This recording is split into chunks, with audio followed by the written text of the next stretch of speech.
Oh,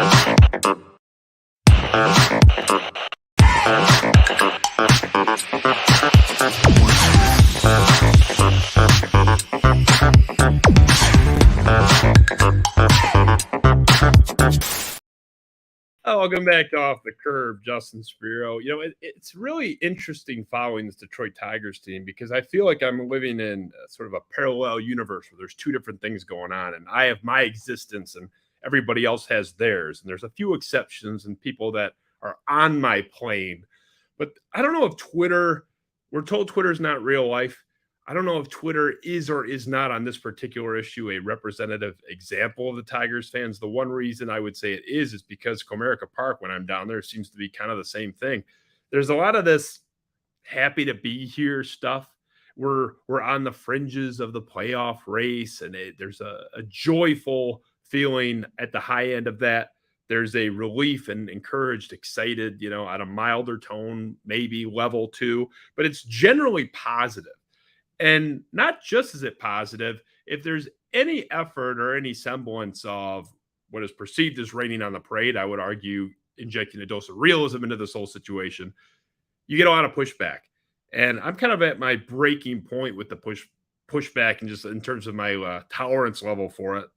And whenever I find myself kind of pissed and feeling like I want to lash out at the more optimistic, less cynical among us, especially with the Tigers, I like calling in Chris Castellani. Why? Chris Castellani is a lot more measured than I am, but also reasonable. He gives a more balanced take, probably. I think he has enough upside in his viewpoint to offset me, but still not piss me off because he's a smart guy and he gets this stuff. Chris Castellani, Barstool, welcome to Off the Curb. Your 87th appearance in some form on our network. It's great to have you back, man. Yeah, it's weird. Yeah, I feel like we got to separate between Spiro Avenue and Off the Curb, but this is at least my third Off the Curb, maybe even fourth. But yeah, no, look, it's an interesting. I said it in my postgame video tonight. This is my holy shit, I think 7th season doing the Tiger postgame videos. This is the weirdest team I've done. Now, I haven't done any good teams. I like to say that they're not the best. Okay, well, who is the best? But it's definitely not the worst. But with the way the season's gone, with the way the division has gone, it's the most bizarre, at points, very fugazi, excitement team that I've ever covered. So I'm sure we'll definitely get into it. Yeah, here's kind of where I want to start with this. The whole framing of was this season, or has it been so far, a pleasant surprise? I would argue my position, and it's, you can have whatever perception you want, but my position is there's nothing about this that's really pleasantly surprising. If you would have told me, Ben, can you throw up the current updated AL Central standings? If you had told me that the Detroit Tigers would be 11 games under 500 coming up on the halfway point, I would say that sounds about right. I think they're currently pacing for about 68, 69 wins. I think I had them, I'd have to look it up, but right around there, 70, 71. So I'm not going to be pleasantly surprised just because there's a bunch of heaping dog shit all around them, and they happen to be the beneficiary of that from an optics standpoint. Am I a cynical asshole? Am I onto something here that I put very, very little stock into? Oh, well, they're 5 games back just because everything around them sucks. I fall a little bit between you and I think where a lot of the general public stands on this. When this team was a game under and a game back on Memorial Day, when Erod was fully healthy, when Green was fully healthy, I legitimately thought, look, dude, I don't think this is a very good team, but considering the way the division is going, 83 wins might do it. I didn't think they'd do it, but I said there's a chance. Now, what is bizarre here, Justin, is they lost 9 games in a row after that. That should have been the death nail. That should have been the moment in which we abandoned all hope and said, okay, sellers at the deadline, no chance. Where I do empathize with Tiger fans is that we keep waiting for the moment in which another team in this division finally takes charge. The way that Cleveland did last summer. Now, obviously the Tigers were way out of it, but I keep waiting for a 8-game winning streak by one of these teams. And no one is taking control at all. So in that aspect, I do understand people looking at this and being like, if you get Erod and Green back, I mean, there's a chance. Now, look, right now they're 11 games under. I think it's close to toast. But I don't know. It's annoying. I get it. This is not a team at all that we should be entertaining the possibility of them winning a division. It's a bad ball club. I do think, now you say, they're not a pleasant surprise. That's correct. A pleasant surprise is the Diamondbacks, right? Like a team that thought maybe was 1 year away and hey, they're in first place. That's a pleasant surprise. I do think I've seen some things that make me go, okay, that's a nice little development. Like, now, a large part of that was last year was such a heaping dumpster fire that it's like anything kind of looks better in comparison. So I fall in the middle. I know this is a bad team. I know this is a team that is likely going to be sellers, likely going to lose 90 plus games. But I also, especially considering how starved the fan base has been, I can't get mad at people who are like, shit, dude, it's the middle of June and we're 3 games back. I do understand that part of it. But at no point this season have I recently entertained the idea that this is a playoff team. I just can't. When I watch them play, because I know that teams have won divisions winning 85 games before. I think that 1 year the fucking Padres won it winning 83. I get it. But at some point, no matter how bad your division is, you have to beat some good teams. And there's a certain aura that teams like that give off that this team just doesn't give off. They don't play defense well. They've had a million pitching injuries. It's just been a bizarre squad. So the way I view it is, do I see improvements organizationally that make me think long-term you could build something here? Yeah. Scott Harris has alluded to, they're walking more. They are hitting the ball harder now. You can't go lower than rock bottom. I get it, but there have been some minor improvements in that aspect. So that's what I've looked for this season. Organizationally, I see some things that I might like going forward in the future, but no, of all people, if there's anybody who wants to entertain the notion of, hey, fuck it, let's go for it, it'd be me. I just like they can't field a ground ball. Like it's hard for me to get excited from that aspect, but there is some optimism long-term that I'm seeing, not just in terms of the philosophy, but certain guys, abiding by that philosophy that does have me somewhat excited long-term. Short-term, no, this is going to be a 90-loss team. I mean, the beauty of baseball, I mean, for better or for worse, I would argue for better, is the cream usually rises to the top with this kind of thing. Like, for example, we all kind of knew this past NFL season the Minnesota Vikings were garbage. Like, I mean, relative to the record, they were not a garbage team, but they were not nearly the team that their record would indicate. What were they, like 13-4 or 12-5, whatever it was? Everybody knew that was fraudulent. Right, but they were winning games though. That's a difference. Is that like they did end up with 13 wins. If this team was 10 games over 500, like they'd be completely different. Even if they had a negative run differential. But the fact is they're underwater. Right. No, I agree with that. Obviously, I mean, it's not like a complete apples to apples comparison. But what we do see though is, I think if the Vikings had played a 162 game NFL season, if it were in this hypothetical possible, obviously not, I think that their record would have sunk way down. I'm not saying they're as bad as the Tigers. I said, like, they're a better team than a bad team. They were a legitimate playoff team. They were not as good as their record. We all understood that. And they had a lot of outliers in their statistical profile. What were they, 8-0, an NFL record in one possession games? Like, I mean, it was just, they were checking every box, like in those sort of outlier categories. And, it didn't have a long enough timeline to come out in the wash. Baseball tends to, you kind of are what you are. And you touched on it, and you were more sort of hypothetically quoting these people. Oh, I'm excited to wait till we get Green back. Like, but you have addressed this injury thing before in our conversations. I will say you are easily in the majority, but it's like off the top of my head, I'm not even going to mention Tampa. I've mentioned Tampa a million times. Leave them alone. We've established that. Oh, Tampa's a big outlier. Fine. Corey Seager missed more time than Erod or Green has missed this year. Now he's back, but are you sure about that? Well, he was out for over a month. I'm positive. Okay, all right. Well, yeah. Right. I think Green went down May 30th, right? And Erod was like, right, because I mean, that was the whole thing. Like, yeah, so about a month, and by the time they come back, it'll be well over a month. Yeah, right. They benched McKinstry, and that's cursed the team ever since. So, and Riley Green got hurt that day. But that's the thing. It's like he might be the MVP if it weren't for Ohtani. I mean, that's like whatever. But if Ohtani didn't exist, Corey Seager would be the front runner for American League MVP. He's funny. Yeah. So like that's I mean, that is more. Corey Seager is missing 5 weeks is been one of the most damaging injuries of the year, just from the sheer absence of him. I mean, again, I'm going off the top of my head. The Yankees, Judge is still out. They don't know when he's coming back.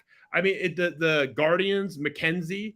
I mean, I don't know. Is he even coming back this year? They said no. I think that's a serious injury. I think, yeah. Yeah, they said they're shutting him down. It's like, by the way, all those teams are better than the Tigers. So it's like, and then people say, oh yeah, well, they got a better foundation. They got a better roster. No shit. That's the point. It's like they have enough of a talent gap where they can lose somebody. So this notion, I just rattled off two division leaders, I believe, and another one. The Yankees are third, but they'd be winning by a mile in this one. Off the top of my head, it was 3, and I excused myself from the Tampa discussion. Makes 4. So there's 3 division leaders right there that have had injuries that are at least like as significant, I would argue, as the Tigers. It's a bullshit excuse. You guys got to come off that. Yes. It's bullshit if you don't live under the assumption that all teams don't deal with injuries. That's the truth. If you're coming away from this saying, if we were fully healthy, we'd be in first place. Well, no one's ever fully healthy. No one has ever been fully healthy in the history of baseball. I would venture to guess every team, and I'll have to go back and look, every team that has ever won a World Series probably lost at least one of their starting pitchers for a long period of time throughout the season, or a position play.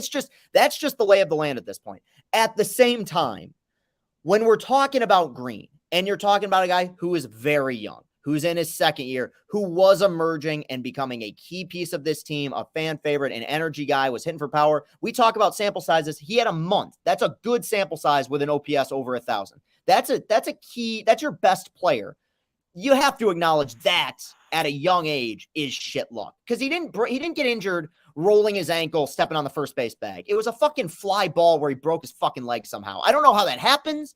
That part of it, and Erod as well, 2 guys who were your 2 best players. Those were the 2 best players on your ball club. Getting injured at the same time, kind of freak injuries. That part of it, I understand. I think it is fair to admit that there's no such thing as a healthy team, while also admitting, I think this organization, whether you want to just include this year or long-term, the past 4 or 5 years, 6 years, what have you, has been bitten by the injury bug more than most teams. But to what detriment, though? Like, I mean, you say like the Riley Green thing, you have to admit the nature of the injury was particularly unlucky.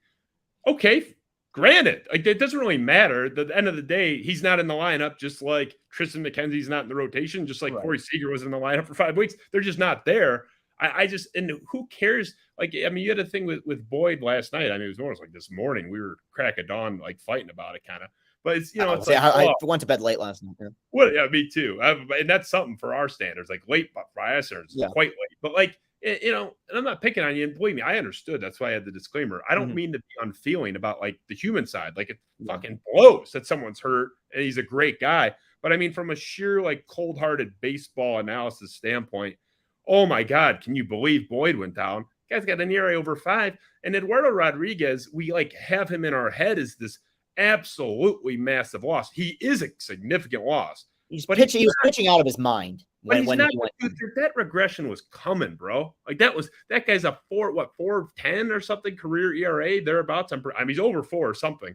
Yeah, but he's a shit ton better than Joey Wentz or whoever else they would call up from AAA. That's the point I'm trying. I understand completely what you're saying. And in terms of Boyd, I definitely get it. Like the ERA was close to 6. I'm not going to sit here and act like Matt Boyd is fighting for a Cy Young spot, but there's a lot of teams in baseball. And I was doing a podcast a few days ago in which this was brought up, where we say, oh, that team's not going to win because they have a bad rotation. The Orioles are like the prime example that we go to. The Orioles have a bad rotation. They're going to fall apart. The offense is great. Well, you know what? Tyler Wells and Kyle Gibson and a few other guys, they've made every start. And I'm not saying those guys are legitimate ace pitchers, but when the alternative is let's go get Reese Olson, let's go get Joey Wentz, and what is on the other side of that door, like it is devastating losing these guys. It is. Like and of course, I acknowledge, I was the first to acknowledge the Erod regression at some point was probably coming. Now we're still kind of waiting for it. I mean, the start in which he got injured, he went 6 innings, gave up 1 earned run. Like he was still dealing. But I think that from a morale standpoint, that is such a kick in the balls when you consistently are losing your best players, not just this year, but this has happened multiple times. I brought this up on a live stream last night. Has there ever been an instance, truly, maybe in May of like 21, in which Turnbull, Mize, Manning, and Skubal all made their turn in the rotation at the same time? Like if a few of those guys got injured, I'd understand it. If it was one guy blowing his arm out, I'd understand it. When you're talking about 6, 7, 8 pitchers deep in your rotation, all of them getting injured, I'm not going to even chalk it up to shitty luck because I think it's an organizational problem. But from a fan base standpoint, you look at it and you go, fuck, like it's hard for me to get excited about players anymore because the inevitable injury seems to be right around the corner. So from that aspect, I completely empathize with the fans. And the other part of this too, Justin, you might roll your eyes at this, but I think it's the truth. A healthy Green, a healthy Erod, and we'll talk about Torkelson in a second, but a Torkelson who's league average, you can say this is still a bad team. They're probably in first place. Yeah, and if the Guardians didn't have their injuries, they would be in first place. You can always do this. The Seattle Mariners, who have been very upsetting to me lately because they're kind of like, that aside, the Seattle Mariners are light years ahead of this team. Now, the record's only a few games better, but I mean, the run differential, the difference between those two teams is like 90 or something. It's absurd. Like the Mariners, if anything, have been a little bit unlucky and underperformed their expected wins, and the Tigers the complete opposite. Like the Mariners are in a much better position as a team, talent accumulation. They've been a lot better this year, better record objectively, but the gap's wider. What have they been charmed with good rotation luck? They have a Cy Young winner that went down after 3 innings or 1 start, whatever it was. Marco Gonzalez is kind of like their Erod, like he was a 4 ERA or somewhere. No, come on, Erod is better than Marco Gonzalez, dude. I like Marco, but okay, but then I could just go to okay. Fine. No, but obviously this year and recent vintage, but like I'm sorry, I'm not getting like the 4 ERA guy out of my head. Okay, Eduardo Rodriguez is 10 games played, 10 games pitched away from that comparison not sounding so bad. Their numbers are very similar in last year. And so I'm just saying, like, Erod is better. I'm not saying they're complete equals, but even if you want to slide it down to the Boyd or Manning level, the bottom line is Marco Gonzalez, and I don't have it in front of me, but Marco Gonzalez off the top of my head was, I think, like low 4 ERA, made a bunch of starts last year. Like he's a rotation, kind of good, solid fourth, fifth guy. He's gone. They lost the Cy Young guy. Am I forgetting somebody that's 2/5 of their starting rotation? Right, but their best pitcher, I would say arguably their 2 best pitchers are still there.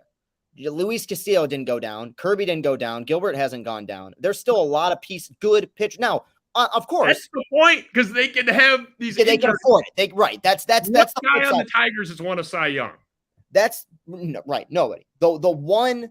Robbie Ray's 4th best season is better than anything on the Tigers rotation. The one that they've ever done. The one elephant in the room here that I'm not addressing, because it probably sounds like I'm defending him, but I'm not. The one elephant in the room is the fact that, yes, as much as the injuries suck, it once again exposes the fact there's no fucking depth here. That's the issue. That's that part of it. I am completely in support of your opinion. Surface level, seeing these guys go down, it sucks. But you know what? The Dodgers have a shit ton of pitching injuries too, and they just call up Emmett Sheehan or this Miller kid that they just call up, and these guys are dealing. That element, I completely understand. But as a fan base that has suffered through some of the worst baseball ever for the last 7 years, to see these guys who really had emerged. I mean, Erod was almost ran out of fucking town last year, and in the first 2 months of the season was looking like a guy who was going to compete for Cy Young. Yes, the regression was going to come, but it was a nice story. Green finally seemed like they were hitting with a bat. That's a nice story. That is fucking demoralizing. I get it. It exposes the lack of depth, and that's something that Scott Harris is going to have to fix. But I'm still like, I think it's a pretty human response to be like, God, we have shit luck. Their shit luck is that Chris Ilitch is their owner. I mean, that's the bottom line. Okay, yeah. I just like, that's what it comes back. I feel like this big discussion, this grand discussion about these injuries. How is the fact that, I mean, and you've mentioned it, but like, how is the fact that this thing is completely inept from the top down? Now, I like Scott Harris. I've said 1,000 times, you got to compartmentalize. And I've done it with the Lions. I've always rejected this notion that the team, like as a whole, gets a blank slate whenever they have a regime change. Because then I could argue I can never turn the heat up on the owner, ever. I mean, supporters of the Lions have done this with the Fords my entire life and probably before it. Like, oh, okay, you didn't like Morningweg, but they got rid of him. Like, you didn't like Millen, but they got rid of him. Oh, you don't like Mayhew, but they got rid of him. And it's like, at some point, when is the criticism fair game? So it has nothing to do with Scott Harris.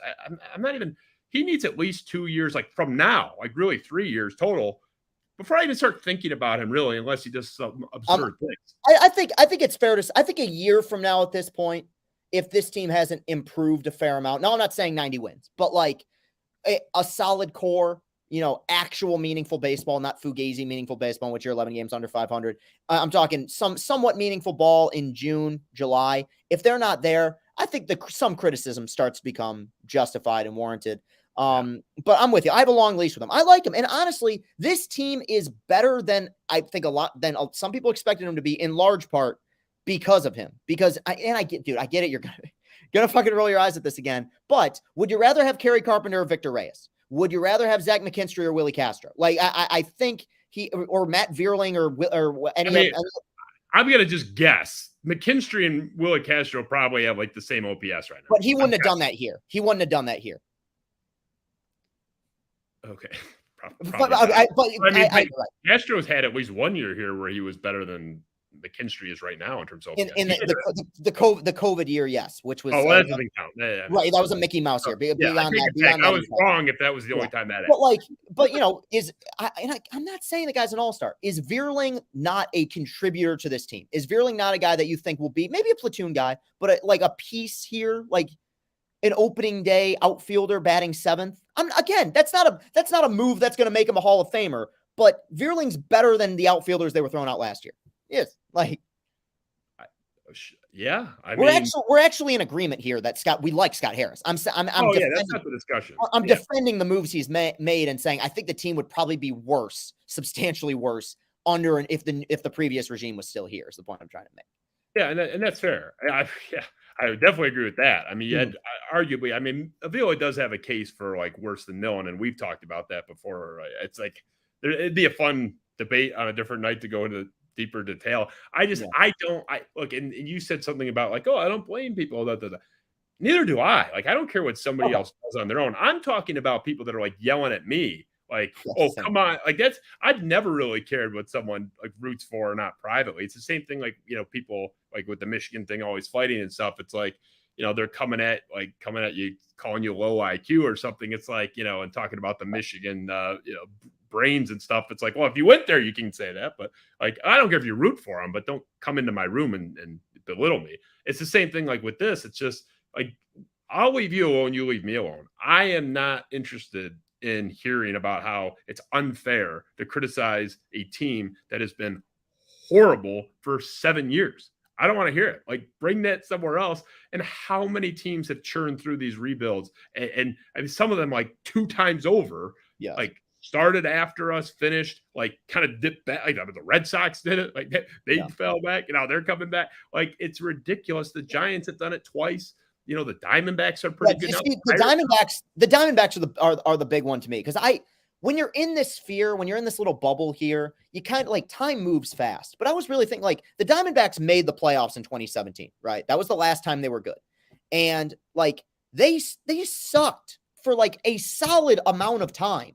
And in that time, the Tigers couldn't get off the mat. And now they have a team that's winning that division. Corbin Carroll might win the MVP as a fucking rookie. So like, even though we're going back and forth, the basis of so much of what you're saying, I agree with. Like it's embarrassing. Now I know you don't either. I don't blame Scott Harris for it. I just think that we're reaching Scott Harris is in year 1, whereas the fans understandably are in year 8. And they should be. We've waited forever. We were promised a bill of goods and they delivered nothing. And now we have to start this process all over again. I think it's ridiculous that this team is spending, I think it's $35 million below league average right now. Yeah. And if you look at, we're doing a graphic tomorrow on it, but like, if you look at who's actually on there, Cabrera is most of that. I mean, he makes like 50% more than the next highest paid guy on the team. So it's like, okay, like they're 35 million below average, give or take $1 million. Like in year 7 of this shit. And like their biggest thing is a total carcass. I mean, although he's had a nice month, but like by his standard, still 1 home run all year, but like in Cabrera, but it's like, you're not spending that much. And even what you are spending, your top 10 guys, like 7 of them are bad. Like it's just, I'm appalled by the lack of commitment financially. Is that fair at this stage? Oh my God. Yes, absolutely. Honestly, I would argue you're being too generous by starting out with Cabrera, because the fact is, when Cabrera got that extension, It was, and I know it was what, 2013, 14? That was a different era, man. He was the best hitter in the fucking world at that time. In the modern age, ideally, they probably would have given him that extension a few years earlier so they could get a few more of his prime years. But you weren't, and I get it. He hasn't taken care of his body. He's been a negative WAR player for 7 years. But you couldn't let him walk. You could. There would have been a mutiny here if you would have let a 2-time MVP walk in free agency. So I can't even get on them that much for that. And that contract was also signed 2 regimes ago. That was not an Avila deal, not a Scott Harris deal. To me, throw that out the window. He's going to be off the books at the end of the year. We know what we're getting with Miggy. We've known what we're going to get with Miggy for the last 4 or 5 years. That means your second biggest investment is the worst baseball player ever. I'm mildly exaggerating. You got your big splurge in free agency was a shortstop who has no fucking understanding of the strike zone. That to me is approaching Jordan Zimmerman levels of bad, arguably worse for me. And I did the whole rant about it where it's like, buddy, Jordan Zimmerman was just cooked. At least Zim put his best foot forward in terms of effort. I didn't get the impression Jordan Zimmerman said, fuck it, I got my money. I don't want to be here. He tried. Again, backhanded compliment. But it's like that to me, you were almost letting the organization off the hook by saying, oh, what a bloated Miggy contract. That was a different era. That was a different time. The organization as a whole was in win now mode when they signed him to that. They thought they were in win now mode after 21, and you get Erod, who's been, I would say, geez, it's weird. It's a weird legacy. Right now, mild success, I guess. And he's pitched well. I can't blame him for the failures of the team. It's not, he can't bat. Hobby has been a complete disaster and been, as an offensive player, one of the 5 to 10 worst in baseball since they signed him. And then you trade it for Meadows, who, God bless the guy. I wish him nothing but the best. He's not here right now. From a business standpoint, he's not here. He's not playing the game. And my heart breaks for him and I wish him the best. But again, the best ability is availability. So it's like, I leave out the Miggy contract. Go to recent history. Recent history, it's a fucking disaster. And I understand for this year, okay? I'll give him a little bit of leeway here. Scott Harris had no idea what he was taking over, okay? So I'm okay with last offseason saying, what's the good of going and getting Aaron Judge? I'd take him, right? But I understand organizationally him saying, I need to know what I have here before I can spend. I'm not saying, now, once again, I'd do it. Not saying you have to make a run at Ohtani. But if you're not opening things up a little bit this offseason, then I'm going to have my concerns, not so much about Scott Harris, but the truth is, Justin, sometimes GMs are as good as their owners and owners are as good as their GMs. When Andrew Friedman was allowed to spend in Los Angeles, he became a fucking pretty good GM because he finally had the resources he didn't have when he was in Tampa. So that's the part that scares me. I think Scott Harris is an incredibly smart baseball mind. Is he going to have the opportunities to bring in the players that we need to bring in here? Even if you develop a core, you have to supplement that core with legitimate free agency pieces the way that the Texas Rangers have done. And I don't have faith in that right now. That's what I'm holding my breath about. I mean, to clarify, I was not meaning to say they gave Cabrera this bloated contract. I agree. That's not even Chris's fault. Right. Although for the record, they did give him that extension over 2 years early. They could have just waited a year, which production would fall, which it did, and still re-signed him a year before free agency and gotten him for a little bit less because he would have had less leverage because he had a worse year. Whatever. That's not what I was saying. I was just trying to demonstrate the point that they're so below league average in what they're spending. Even with those deals. And they don't even have enough talent to represent that number. That's what I'm trying to indicate there. It's like they're not spending shit really relative to other teams. And a big chunk of that is on nothing. So it's not even it's worse than it even seems on paper is what I'm trying to indicate. Agreed. The Zimmerman thing is a great call. They're complete opposites in terms of, how we feel about them and their effort and their commitment to the game. But in terms of my perception of the signings, I was worried about Zimmerman's dipping velo, whip going up, ERA creeping up, all those hard hit ball rate, everything was going up. But I still thought he'd be pretty good. I didn't think it would be great. I thought he'd give him 2 good years. Yeah, one good month. April was great. But he was a disaster. Baez was the same thing. I mean, you were on my show. I pimp walked it for both of us. We're I said explicitly I didn't want him before the signing. I was I don't want him. You said he's a guy that's gonna the roof's gonna cave in, his OPS is gonna tank, all that. We nailed that. But even I thought, kind of like Zimmerman, it'd be like 2 good years, and he's gonna piss us off, and maybe not like get old at the same rate as Zimmerman did, but just like he's gonna drive us equally nuts and not be that great, but he's still an objective upgrade of the roster. That hasn't even been the case. There's such a disaster situation here where, and we've talked about it. I've talked about it with you on my show, the 2 pillars were who's making the decisions and what kind of money's there. This whole payroll thing and I've argued about this with Tony Paul, whom I love and saw the other day at the Rocket golfing thing. He keeps going like, oh, Tigers are never going to spend top 10. I mean, I agree with that assessment. I agree with that conclusion. But like, if I'm the Tigers, and I think we all agree there. But here's what gets lost. If I'm a bottom 6, 7 payroll for 7, 8 years, which we're there or a year away, and I spend the second most money next year, I just go crazy. Like in a couple of big 4-year deals. So the next 4 years, I go crazy.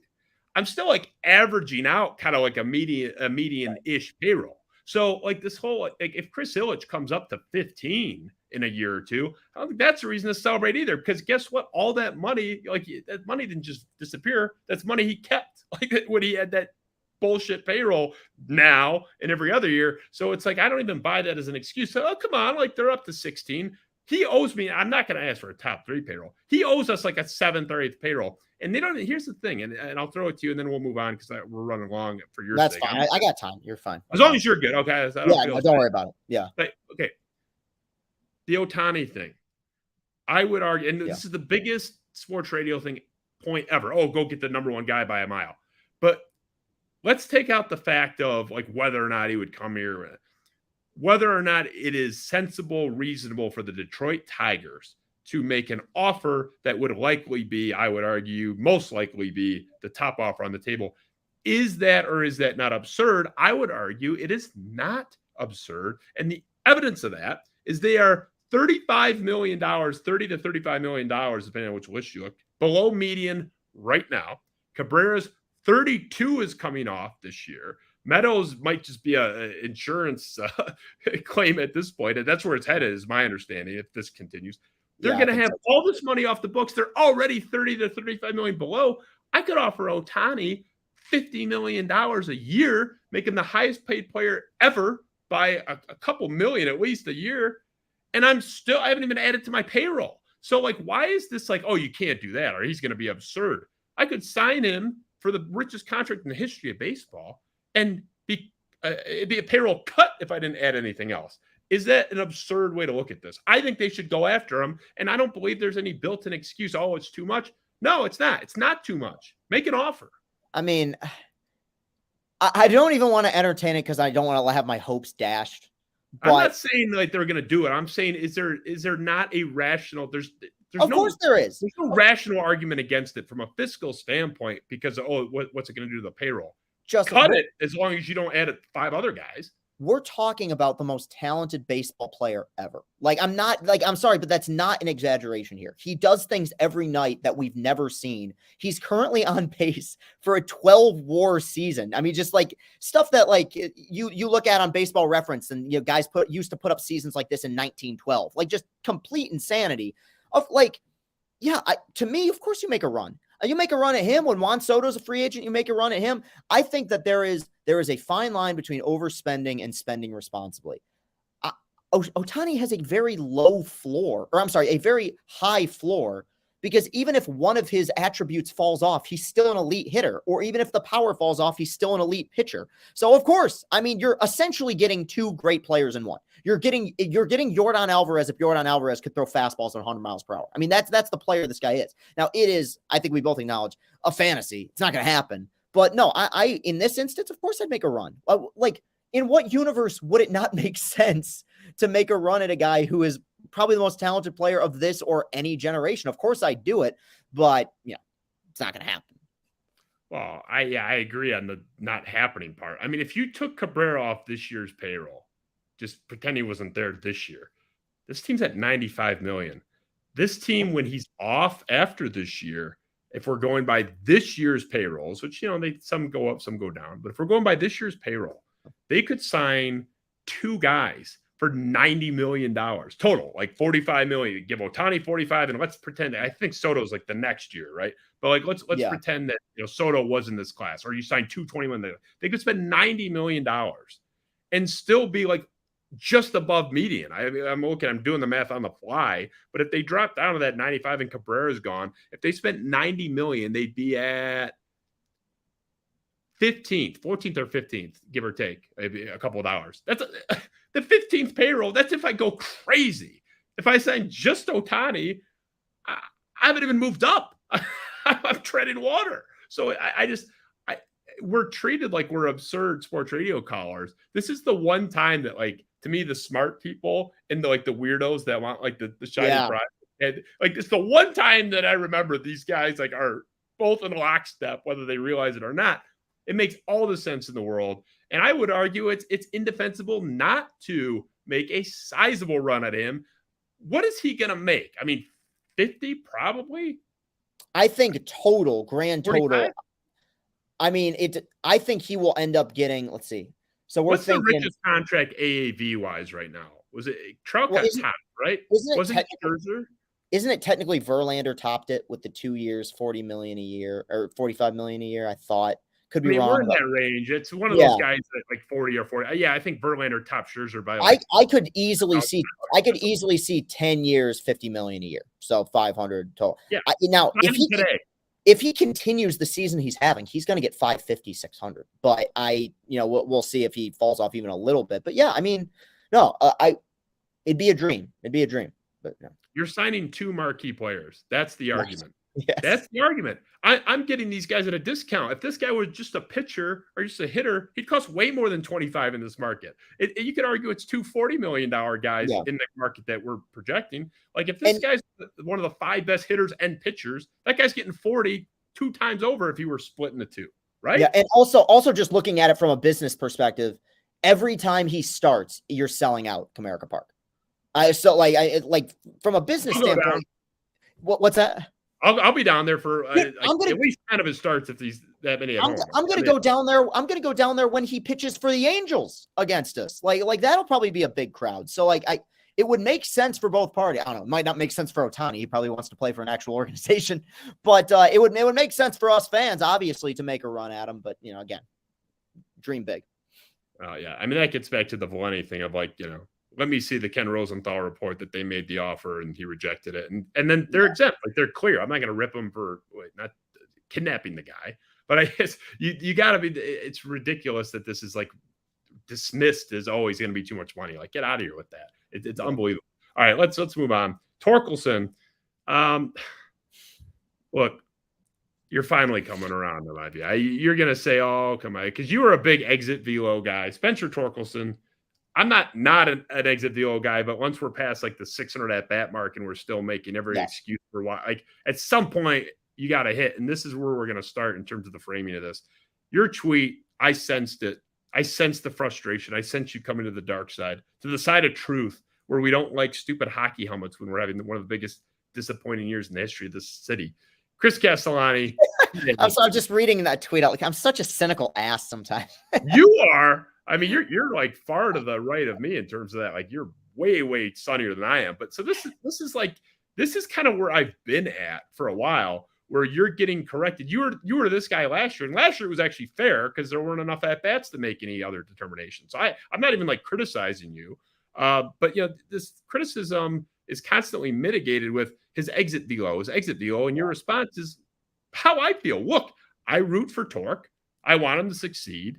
This pearl clutching has to stop, though. Like, he never was white hot. And you say it here. He had 5 good games, and the exit velo is great, but it doesn't mean shit, Dick, in your terminology, if you don't lift the ball. Like, if you're not getting on base and producing runs, I don't care at some point. Exit velo is a cozy blanket for Linus when there's a 200 at-bat sample size and things aren't pretty. It's not an excuse to be bad your whole career. And I would argue we're already in the point, not to bury him, but we're at the point where we're well beyond, oh, here's 7 reasons why. If you look at his underlying, everything will be fine. I think we're past it. Last year, fine. April this year, fine. Maybe even May. I'm done with it. Hit the ball, get on base, produce runs, hit the ball out of the park. I'm not crazy. I've had a real roller coaster of emotions with him because he drives me completely nuts. First of all, the exit velocity on strikeouts is 0, and nobody kind of takes that into account. It's like, okay, that's wonderful. You hit a rope with nobody on base to the left fielder. You also struck out on 3 pitches when you had runners on second and third with 1 out. But I digress. I legitimately thought, because I'm a believer in moments. I'm a believer that sometimes a guy has an instance where he can just find it. I legitimately thought that moment against the Braves, the comeback, he hit the home run in the 8th inning, and then he had the walk-off, which was it was a fly ball, but he hit it hard. Walk-off single off of Jimenez in extra innings. I thought, man, maybe let's see him sustain it now. Maybe this is finally the moment where it's clicked. And this is, look, it's happened before. It's happened with other players where they just have that big moment where the career just kind of starts to turn around and they finally realize, you know what, I belong in the bigs. And he proceeded to, for the next 5-6 games, look really good. Clutch hits, getting the ball in the air, hitting for power, getting on base. And then he proceeded to go back to pop-outs, line drives, right to people. I mean, look, I get it. Exit velocity and peripherals are important statistics. On the flip side, do you think the Miami Marlins give 2 semblances of a shit about Luis Arraez's exit velo right now? No, but he's got the magic wand. Every time he hits the ball, it lands somewhere where people ain't. That's a magic quality to have. So I think that when I criticize Tork, or when we criticize Tork, people frame it as you and I giving up on him. Now, the way I stand is I'm not giving up on any player as long as he's on the team. Maybe by some miracle of God in year 3 or 4, he somehow finds it, becomes a star. But at this point, right now in year 2, it would take an all-time great turnaround right now for him to become the player that we expected or hoped that he would be. Because some guys get off to rocky starts. Like, I know Vladimir Guerrero Jr., we were kind of texting about it, maybe hasn't become the beast we expected, but his first 2 years, he had a lot of similar issues. Hitting the ball on the ground, but he was hitting it hard. He was seeing the ball relatively well. And then finally he gets to year 3, he starts lifting the ball. But those first 2 years, he was still fine. He was a fine major league player, not a star. We're not talking about a guy who's, having flashes of brilliance and maybe maintaining an OPS of around 730, 740. He's been a negative WAR player, but he's been less valuable to this team over the last 2 years than a 39/40-year-old Miguel Cabrera has. That's just the truth. He's been that bad. So of course I'm rooting for him. Of course I want to see him ascend and get better. But every time I think there's a corner turned, there's a 3-pitch strikeout or he'll chase out of the zone. The most disturbing part of this, he sat tonight, of this 4 for 41 stretch that he's on, this is a 10-game sample size. Justin, he's walked once. Like in the beginning of the season, I get it, different players. In the beginning of the season, Juan Soto was kind of struggling a little bit. He still got on base like twice a night just by drawing walks. If you want to claim to be a future great power hitter who's going to hit home runs and get on base, the fact that he doesn't seem to have a great knowledge of the strike zone at all is more concerning than whether or not he's popping out to second base. That's what scares me. Is I think he's very much in his own head, and there's been a million stops and starts, and you're kind of at a point where you have to keep throwing him to the wolves. But I don't know how it gets better unless he just has one of those moments where he just finds it. Because right now, I think you and I share the same philosophy. I need a really good month, not a good fucking week. Not 2 good games. My criteria, I think I said in my post game last night, 1 month with an OPS of 900 or above. And now that doesn't mean end the season with a 900 OPS. 1 month, 900 OPS or above, and I'm going to say, you know what? God damn it, it took a while, but Torque finally found it.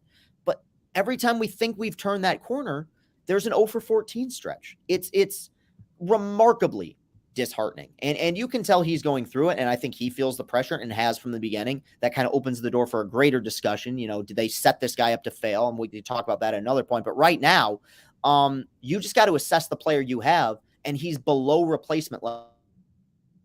And we're talking about 130 plus at bats. This is no longer, I was even willing to throw out all of last season. Everyone sucked last year. So I came into this and said, all right, let's say this is year 1.1. Doesn't matter. He's still struggling. And I just don't see right now. I see the intangibles, but I don't see the consistency that makes me think, all right, this guy's going to turn a corner. It's just not there.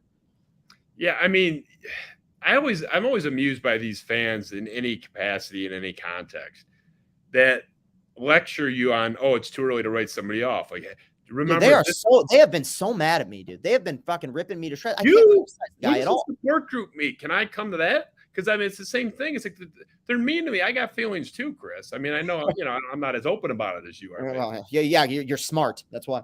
Oh no, we're both smart, at least on this topic. Yeah, I'm always amused by this whole "it's too early" take, and it's the same people that say, "Oh, like tanking in the NBA," which there are like legitimate arguments against it, but that's fine. But like they argue, "Oh, it's no guarantee you get the first overall pick. It's no guarantee of anything." It's like the argument has never been that it's guaranteeing me anything, and it's the same thing with this. It's a cousin of it.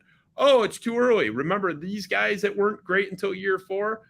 That's all true. Hey, by the way, here's Gunnar Henderson with an OPS 150 points higher and 3 years younger almost. Like it's just here's Kelenic, who's slid back a little bit, but has done more than Torkelson has ever done. Yeah. Like here's Julio Rodriguez last year. It's like you can do that all day, and I'm sorry, but I have to mention Kelenic is really good defensively. So even when he was struggling at the plate, he provided something. I was getting about, and it's not that Torque is bad defensively. It's just the position doesn't mean shit. There's a reason why that position doesn't get drafted 1-1. So he doesn't even have that, like, oh, he runs the bases well bullshit to fall back. Not bullshit, but like it's legitimate, but like argument to fall back on.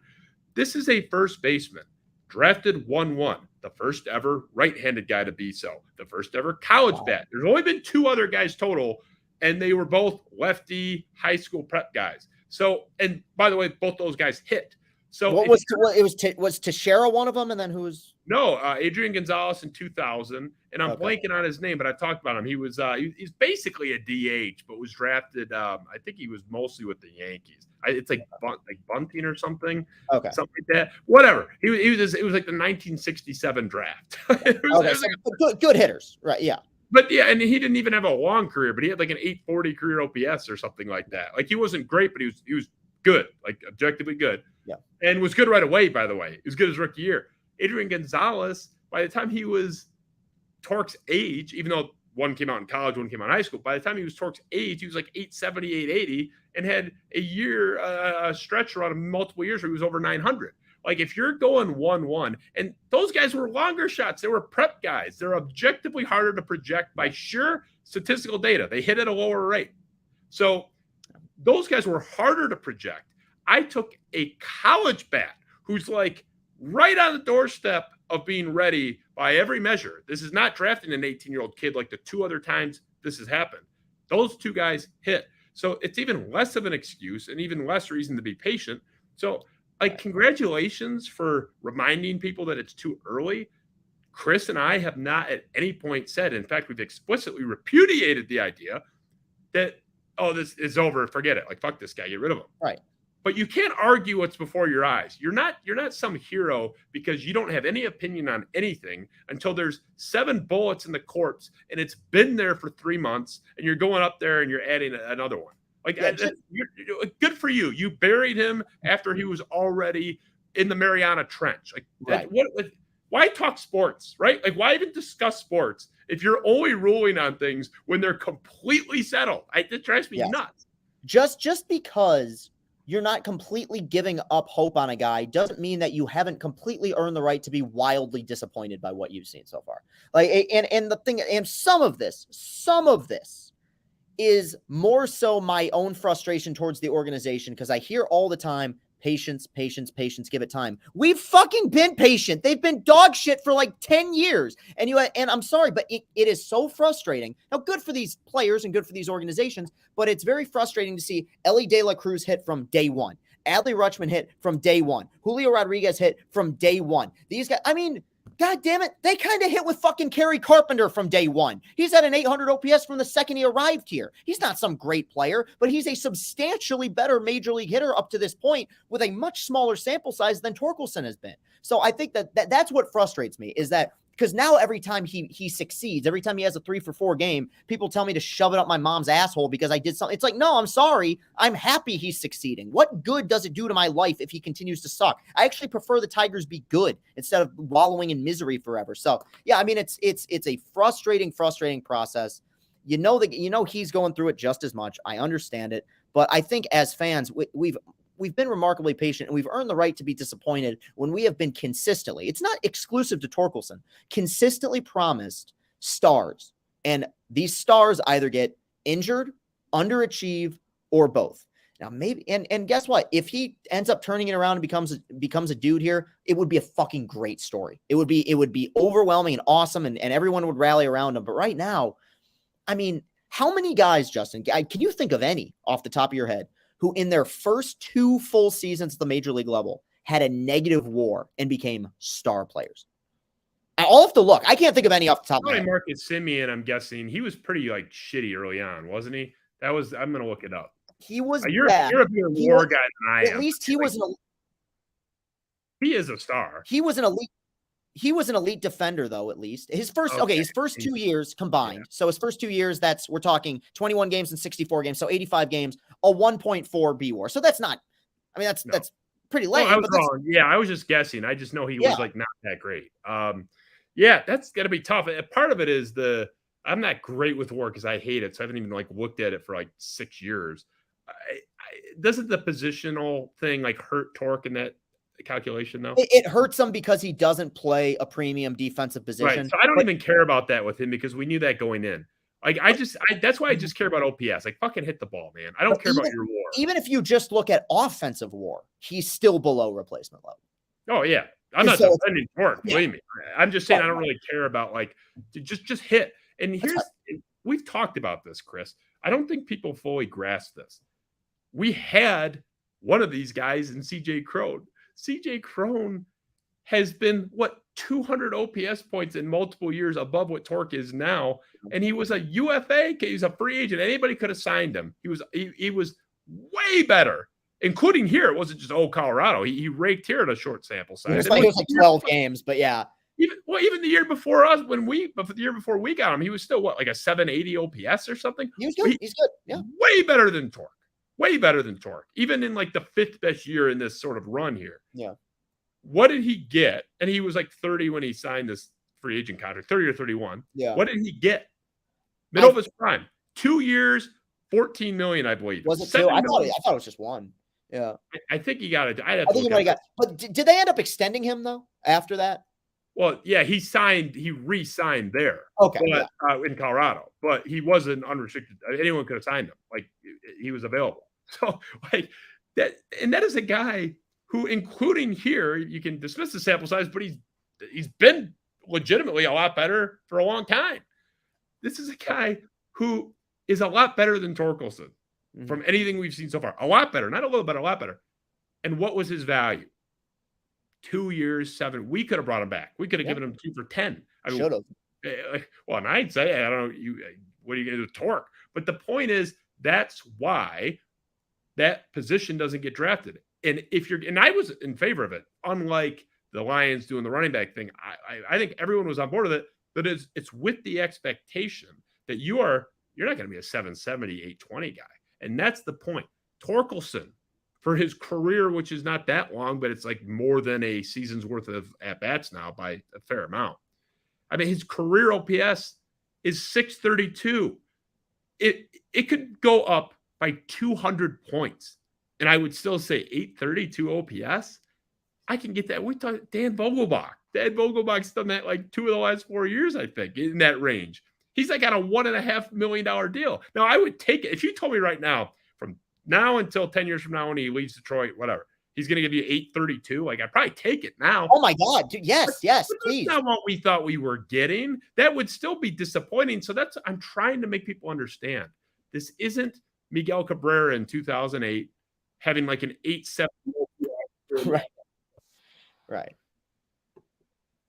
Having a 870 OPS in 08 in April. He was thereabouts. Like, he was not good in April by his standard, but it's like he's still pretty good. We're starting so far back. Right. And Cabrera wasn't that far off from reaching his expected standard. We are 300 points almost from being where I wanted this guy to be. Like, literally, like 932 OPS. That's kind of where he needs to be to justify that pick. Not even for his like career, but his 5-year peak needs to be that. That's what Adrian Gonzalez's 5-year peak was. You're 300 points away. You're not 100 points away like Cabrera was in 08 for the Tigers in April. You're 300 points away from being where he's expected, 200 points away where it's even semi-palatable. That's what I don't think people understand. Am I fairly characterizing this, Chris? Yeah. I mean, it goes back to what I said. Right now, it would take a remarkable turnaround just to get to a point where you're 800, 820 OPS right now. And so now I'll put you on the spot here. Where do you think this ends up for him? Do you think he ends up becoming that 800 OPS guy? Do you think he ends up becoming a star? Or 2 years from now, are we talking about him as one of the great disappointments in Detroit sports history? My faith that he is going to ever be what we thought here is zero. Yeah, I'm with you there. Yes. Zero. I do not see a star. Correct. I mean, because people can move the goalposts all they want. Look at what you guys said. Like the people that are, these people that are thrilled when his OPS went up to 720 for 8 minutes. Look back to what you said. What you guys said. Oh, this guy's going to be our Pete Alonso. You guys said that shit. I mean, I did too, but you were on board. So even by your own, rah-rah baseball team standard, this guy's been terrible. You've just moved your own goalposts against yourself and an argument against yourself. So the only way I could see him becoming a star is because he would be out of here. And it's not just because, fuck us, we're the Tigers. I do think there's something fundamentally flawed with this organization.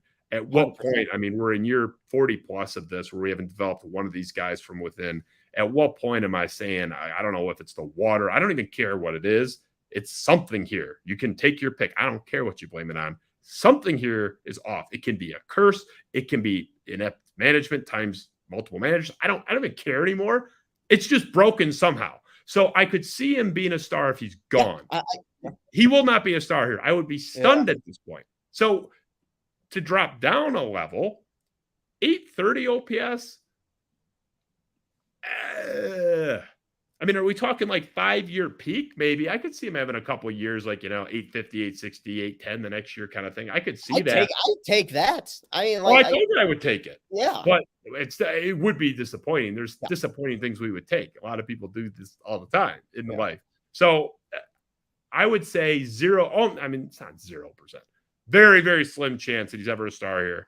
I would put it at 40% that he's in that kind of low to mid 8s. Okay. I don't think he's even going to get there. Now, I don't think he's this bad. I think he can be I think he'll be like CJ Cron. Do you realize, kind of an average CJ Cron, 780 type stuff.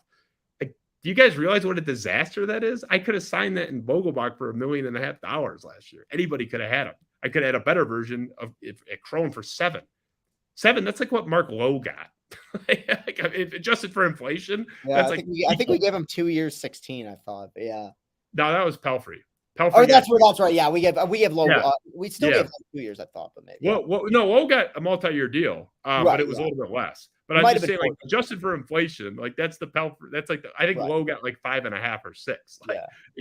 Giving Cron 7 years later, 6 years later, with the market and the inflation and the economy, and also just the payroll inflation, it's the same shit. We could have gotten that for the Mark Lowe contract, even including term. Term was even the same. So it's that's bad. So he has to be a star. He's not going to be. Put this in perspective, Ben. Throw up one of the most depressing graphics ever created in the history of this network. Throw that up with, what I'm talking about. Put Torkelson in context here. Who's your Tiger, Chris? Take your guy.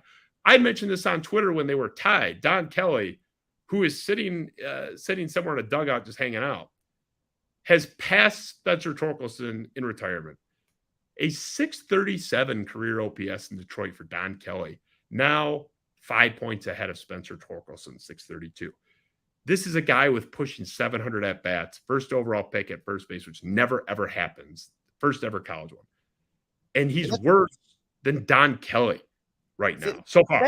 That just makes me sad. Now I almost feel like I'm picking on the guy, honestly. Yeah. But Don Kelly is this silly mascot, Donnie Kelly baby. Oh, he's a goofball. He's the ultimate kind of whitey-dighty. That guy's he's been better by the thinnest of margins. Torkelson could go 1-for-1 with a singles next at bat. Don Kelly homered in playoff games. I mean, like we're talking legacy here. Like I was in the Bronx when we went up 2-0 Yeah. first like 3 pitches. It was great. Yeah. That was a fun time. We never trailed that game. We were up like 2 pitches in and we never looked back. But that's not saying he is Don Kelly, but that puts in the context where the guy who everyone made fun of, like if you liked him, it was almost like a joke. It was like people pretending to say Screech was their favorite character on Saved by the Bell. You're a little too young for that, but like that was the thing. Like, oh, I like Screech. It's like nobody's. Maybe you like him. No one's favorite character is Screech. Oh, my favorite. It's like saying Ringo is your favorite Beatle. Yeah, well, Zoe can do whatever she wants. Right. Well, yeah. But yeah, that's where you were going with that because not Zoe Deschanel. I mean, she's not Hillary Burton, but anyway, who is? But I think it's fair to bring that stuff up. Not to say, oh, it's fair to say he's Don Kelly 2.0, but to contextualize how bad this has been.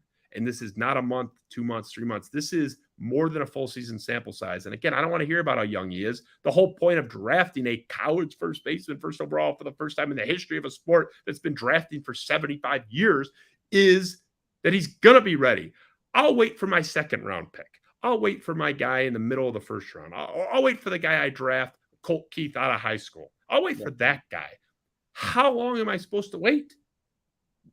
Right? I mean, it's not like and we'll button up here. At what point, I don't even think it's this year. You call this year another wash. Even if he gets hot for a month, you're like, oh, I want to see one good month. That doesn't vindicate this shit either. I mean, Ryan Rayburn. No, but I think one good month is indicative of a guy who's maybe found something. Oh, I'm not saying it means nothing. I would love to see it. It would be an encouraging sign. But like, man, we can't even get through a series without people dancing on our Spencer Torkelson cynicism graves. I can't imagine how bad it'll be for a month. But I'll gladly make that trade. But I want it to happen. I'm rooting for him. Yeah. It's not like I'm rooting against him. It's like shit. Right.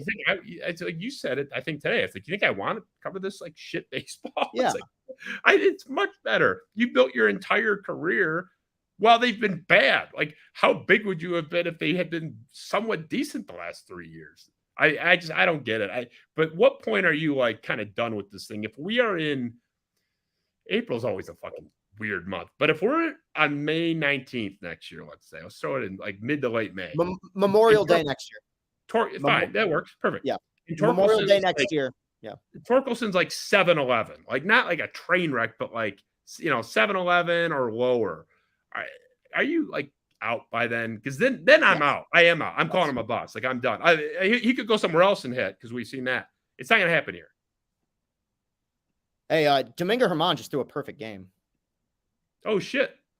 Yeah, someone's getting hired from Barstool. That's my joke. Like, I mean, that was a no hitter, but I don't know. Maybe like Fox Sports will hire you for a perfect game. I don't know. Like, that'll be next. Someone's getting hired. That I got to tell you, like the list of guys that have no hitters or perfect games. There's some fucking weirdos on there. Like, I mean, no offense to your boy, but like Turnbull's on like the no hitter list. Like, it's not. Yeah, I would say the perfect game list is a little bit more dignified. Like you do like. Because you have Felix. Was Braden a perfect game or a no-hitter? No, that's like there's Braden and Philip Umber are like the big like what the fucks. But you had Felix and you had Matt Cain when he was really dealing and Roy Halladay. Like there's Hall of Famers. No hitters. It's a little bit different, but yeah. But there's so many aces that never had a no-hitter. Like it's so funny. Like you get these. I mean, Galarraga pitched the best game ever. He's only got to get 28 outs. Like that was not good. It's just you have a weird, fascinating quirk of baseball. But I don't know, man. This Tigers thing, I don't buy it. And again, I don't know. I want to clarify, like for the fourth time, not bearing torque, and I don't care if you are interested in this pennant chase. I don't care what you do, but just like let me kind of do my thing, which I would argue I've been more right about this team than probably anybody. I mean, I'd have to go side by side with you, Chris. You've been pretty dialed in too. Like I've been told what an asshole I am for not believing in them becoming good for 7 years. Like, at what point do they take a year off and shut up and like wait and see? I don't know. I don't like where this whole thing is going from the ownership standpoint. That's another story. I don't like that the one time we saw Chris Ilitch deliver on his promise, quote unquote, they signed like the 4th or 5th infielder on the list of marquee guys, quote unquote, the 5th, 6th best starter. It's like even when he goes shopping, it's still discount shopping. I like Harris. That's the mitigating factor. Yeah. This is a big offseason for me. Finish there, Chris. Am I crazy for saying if they don't spend big, and I include making that big offer to Ohtani we talked about, is your faith not shaking even with Scott Harris here more than it is, as you sit here right now? If they don't do that much with that Cabrera contract coming off, does that rattle you a little bit? I just want to go into next year feeling good about the ball club. If that means spending $600 million, if that means you spend $60 million, now obviously you spend more money, you're probably going to get better players. It's not even so much about I need him to be spending Steve Cohen money. I just want to feel better about the team. That's all I want. Well, there's a million ways to build a good baseball team. Some teams have done it with low payrolls. Some teams have done it with high payrolls. Some teams have done it in between. I just want to go into the season saying, you know what? Maybe not World Series yet. Fuck it. Maybe they can make a run at the division, which that is, considering we are by next year 10 years removed from the last playoff appearance, probably overly fair expectations, but those will be the expectations. Well done by you, Chris. I think if they sign Ohtani, which I don't think is going to happen, I will self-impose a shut the fuck up rule for at least 2 months. Like I don't care what happens. That's where we'd be at. Same thing with, Pudge in 04. They have no reason not to do it. And I'm just sick of it. He could sign only Ohtani and it still wouldn't be enough in terms of the financial commitment because it'd be treading water below league median. But that would have a seismic shakeup in regards to how we view Chris Ilitch if they just signed Ohtani. Oh, I agree. But that's kind of what I'm saying. Think how nice this is for Chris. Not you, Chris. Chris Ilitch, Chris. Chris Ilitch can spend no more money and be the hero. It's like this is the greatest scam ever. I can sign this guy and not spend $1 more, pretty close, than I am now. And I'm viewed as this like I've risen from the ashes like my father before me when he ran this thing into the ground for 10 years and then he woke up and got embarrassed. Like he can get that parade and get those roses tossed at his feet without doing anything more than he's already doing from the financial side. So it's like, come on, that's even more reason to do it. There's no excuse not to do it. If he turns it down, so be it. I'm not saying I'd give him 80. Let's not like get off the planes here, but like 50, not crazy. Chris, you're the man. What do you got coming up? Do you have anything? You any trivia? You're like the champion, right? Should I? I take my trivia very seriously. Man, the thing is, right now we've had some conversations about. I don't know what the fuck I'm going to do tomorrow. To be honest, I look follow Barstool Baseball. That's what I'll say. We're putting out good content. Me, Carl, Clemmer. It's a good group of misfits. You'd like Chris Clemmer. Chris Clemmer's like me but older.